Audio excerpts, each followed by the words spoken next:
अस्सलाम वालेकुम व्यूअर्स। आज हमारे पास बहुत ही इंपॉर्टेंट वोकेबलरी है डॉन न्यूज़पेपर से। चलें इसे डिस्कस करते हैं। With in the context, the hearing which was supposed to be open to media and the public despite being held in jail premises. अब यहाँ पर आ जाए, देखें, वाज सपोज्ड टू, ये एक एक्सप्रेशन है, बहुत ही इंपॉर्टेंट एक्सप्रेशन है।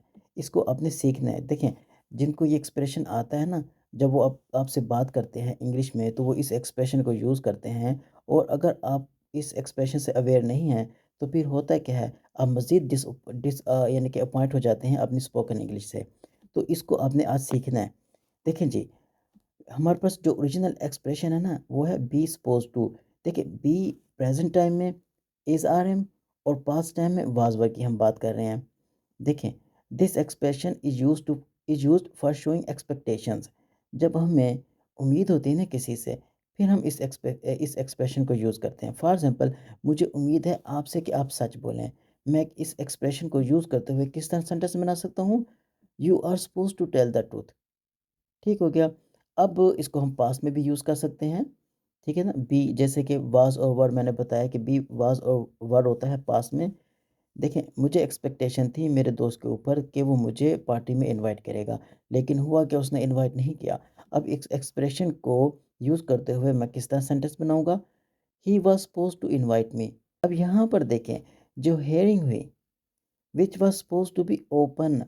अब मज़ीद इसको डिस्कस करने से पहले मैं आपको बता दूँ, देखिए, be suppose to, is are am suppose to, जो अगर एक्शन का सेंटेंस हो तो टू के फ़ौरन बाद आपने क्या लगाना है? वो आपकी फर्स्ट फॉर्म लगानी है।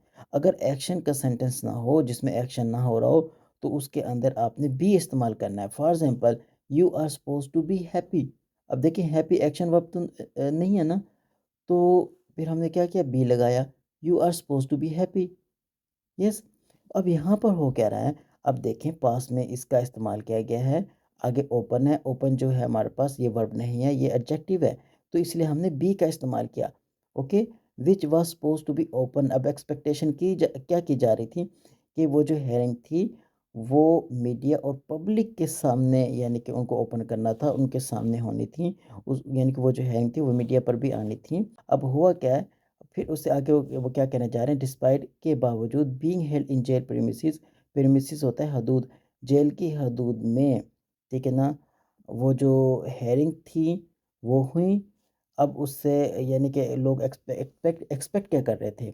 उससे उम्मीदें क्या थी कि वो जो हेयरिंग थी ना, वो मीडिया पर भी आनी थी, उसका पब्लिक को भी पता होना था। अब सबका ये, यानी कि एक्सपेक्टेशन थी। लेकिन हुआ क्या? Was marked by restricted media access. अब उसको क्या कर दिया? उसको रिस्ट्रिक्ट कर दिया, यानी कि मीडिया की जो लिमिट थी ना, उस उसकी एक्सेस को रिस्ट्रिक्ट कर दिया। With journalist being barred from entering the jail to attend the proceedings. और जो जर्नलिस्ट थे, उनको भी रोक लिया गया। बार्ड, स्टॉप, रोक देना। अब जर्नलिस्ट को भी रोक दिया गया कि वो जो जेल के अंदर दाखिल ना हो, ताकि वो प्रोसीडिंग अटेंड ना कर सकें। अब देखें जी, जो पब्लिक थी, ये जो जर्नलिस्ट थे, उनको क्या एक्सपेक्टेशन थी? यहाँ पर बताया, which was suppose to be open. हालांकि वो जो हेयरिंग थी, वो ओपन होनी चाहिए थी, वो मीडिया पर आनी चाहिए थी। ठीक है ना? अब आप समझ गए ना? Which was suppose to be open to media and the public. Okay हो गया। चलें, अब मिलते हैं नेक्स्ट वीडियो में। Thank you.